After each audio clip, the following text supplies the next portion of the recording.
తెలంగాణలో స్థానిక సంస్థల ఎన్నికలకు షెడ్యూల్ రావడంతో అన్ని రాజకీయ పార్టీలు స్థానిక సంస్థల ఎన్నికలకు రెడీ అవుతున్నాయి. రిజర్వేషన్ల ఆధారంగా పక్కా వ్యూహంతో అభ్యర్థులను బరిలోకి దింపడానికి రంగం సిద్ధం చేసుకుంటున్నాయి. ఇక మరోవైపు అధికారులు స్థానిక సంస్థల ఎన్నికల నిర్వహణకు సంబంధించిన ఏర్పాట్లలో నిమగ్నమయ్యారు.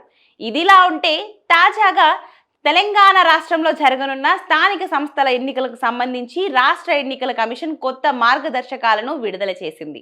ఈ మార్గదర్శకాలు ఎన్నికలలో పోటీ చేసే అభ్యర్థులకు సంబంధించి అనర్హతలను పేర్కొనుంది. ముఖ్యంగా ఇద్దరు కంటే ఎక్కువ మంది పిల్లలు ఉన్నవారు స్థానిక సంస్థల ఎన్నికల్లో పోటీ చేయడానికి అనర్హులని రాష్ట్ర ఎన్నికల సంఘం తేల్చి చెప్పింది. ఇది గతంలో కూడా అమల్లో ఉన్న నిబంధననే. కొత్త మార్గదర్శకాల ప్రకారం అనర్హులు వీరే.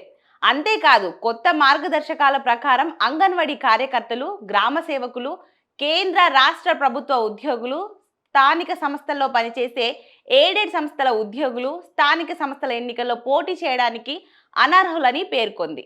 ఇక పార్లమెంట్ లేదా శాసనసభ చట్టాల ద్వారా ఏర్పడిన సంస్థలలో ప్రతినిధులుగా ఉన్నవారు, సింగరేణి, ఆర్టీసీలలో మేనేజింగ్ ఏజెంట్, మేనేజర్ లేదా సెక్రటరీ హోదాలో పనిచేసేవారు పోటీ చేయడానికి అనర్హులని పేర్కొంది.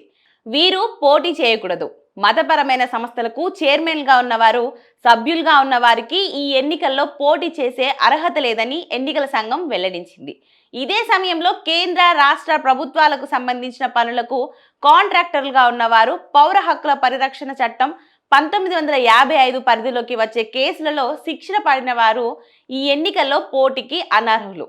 ఇంకా ఎన్నికలలో పోటీ చేసే అభ్యర్థుల నామినేషన్ల పరిశీలన తేదీకి నాటికి కనీసం 21 సంవత్సరాలు నిండి ఉండాలి. ఇక ఎన్నికల్లో పోటీ చేసే అభ్యర్థులు ఆయా గ్రామాలలో లేదా నియోజకవర్గంలో ఓటు హక్కును కలిగి ఉండాలి. స్థానిక సంస్థల ఎన్నికల్లో పోటీ చేసే వారిలో రేషన్ డీలర్లకు మినహాయింపు ఇచ్చింది ఎన్నికల సంఘం. దీంతో రేషన్ డీలర్లు స్థానిక సంస్థల ఎన్నికల్లో పోటీ చేయవచ్చు.